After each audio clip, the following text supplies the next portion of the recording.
Chicken বল তো অনেক খেয়েছো, এবার না হয় এই বলটাই খাও। খুবই কম খরচের মধ্যে একেবারে চিকেন বলের স্বাদ পাবানি। আসসালামু আলাইকুম, দয়া করে আমার নতুন পেজটাতে ফলো দিয়েন। দেখতে একেবারে হুবহু যেন চিকেন বল হয়েছে। আর এই বলটা বানানো খুবই সোজা আর খুব অল্প সময়ের মধ্যে এটা প্রস্তুত করে নেওয়া যায়। আবার খরচও বেশি না, মাত্র 2টা ডিম দিয়েই হয়ে যাবে নি। এই জন্য প্রথমে 2টা ডিম সিদ্ধ করে নিতে হবে। সিদ্ধ করা ডিমগুলো গ্রেটারের সাহায্যে একেবারে মিহি করে গ্রেট করে নিতে হবে, কারণ ভিতরে কোনো প্রকারের দলা থাকা যাবে না। যত ভালোভাবে গ্রেট করবানি তত পারফেক্ট ভাবে কিন্তু বলটা সেট করা যাবে। 2টা ডিমই আমার গ্রেট করা হয়ে গেছে, এখন এইগুলার একটু মাখায় নিব। এর মধ্যে দিতে হবে কিছুটা পরিমাণে পেঁয়াজ কুচি, আবার সামান্য একটু রসুন কুচি। এর মধ্যে দিয়ে দিলাম কাঁচা মরিচ কুচি, পরিমাণে আদা রসুন বাটা, আর এক ফালি লেবুর রস চিপিয়ে এরকম বের করে দিয়ে দিলাম। ভাজা শুকনো মরিচ 2টা গুঁড়ো করে দিয়ে দিলাম। এর মধ্যে সামান্য একটু লবণ দিলাম এবং ধনিয়া গুঁড়া দিলাম, সামান্য একটু হলুদ গুঁড়া, আবার শুকনো মরিচের গুঁড়াও একটু দিয়ে দিলাম। কালারটা ভালো আসবে নি। যারা ঝাল খেতে পছন্দ করেন তাদের কাছে তো এইগুলা ঝাল কিছুই না। এখন সমস্ত উপকরণগুলো এইভাবে আলতো হাতে মেখে নিতে হবে। এখন এই উপকরণের মধ্যে 2 চামচ আটা দিতে হবে।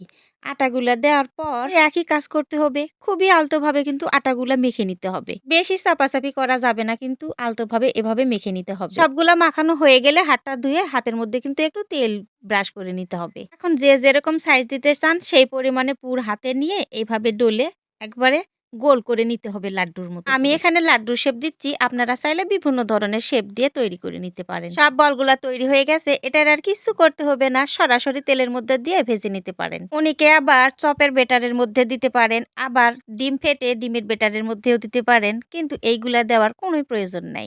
একেবারে সরাসরি তেলের মধ্যে দেয়া যায়, কারণ সরাসরি তেলের মধ্যে দেওয়ার পরও এটা ভেঙে যাওয়ার কোনোই ভয় নেই।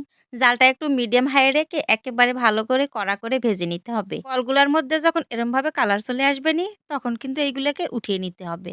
দেখতে একেবারে কিরমের লোভনীয় হয়েছে। এখন সবগুলা বল আস্তে আস্তে ভেজে আমি উঠিয়ে নিব। সব সময় তো আর চিকেন বল তৈরি করে খাওয়া যাবে না নি, তাই এরকম ভাবে অল্প উপকরণ দিয়ে একেবারে কম খরচে চিকেনের স্বাদে এইরকম বল তৈরি করে খেতে পারেন। চিকেনের স্বাদে কি চিকেনের থেকে আর কম কিসে, একবার তৈরি করে খেলেই বুঝতে পারবেন কিরমের স্বাদ। চিকেন বল তো অনেক খেয়েছো, আর এইভাবে ডিম বল একবার খেলেই বুঝতে পারবানি। বলগুলা ভেজে ভেজে আমি টিস্যু পেপারের উপর রেখে দিচ্ছি, যাতে করে এক্সট্রা তেলগুলা শুষে নেয়। আমি একটা ভেঙে দেখাচ্ছি কিরকম হয়েছে। উপরে একদম ক্রিস্পি হয়েছে আর ভিতরে কিরকম। হাতের মধ্যে যখন কাঁচামরিচ পড়বে নি, আহ কি যে মজা লাগবে নি। আমি আর একটা ভেঙে দেখাচ্ছি, এটার মধ্যে কাঁচামরিচ নাই, কিন্তু স্বাদের কোনো কমতি নাই। যেরকম ঝাল ঝাল হয়েছে আর ক্রিস্পি উপরে ভিতরে মোলায়েম হয়েছে, একবার তৈরি করে খালেই বুঝতে পারবানি। অবশ্যই তোমরা বাসায় এই জিনিসটা মিস করবা না, এটা কিন্তু তৈরি করে খাবাই। ভিডিওটা তাহলে আজ এই পর্যন্তই, সবাই ভালো থাকবেন।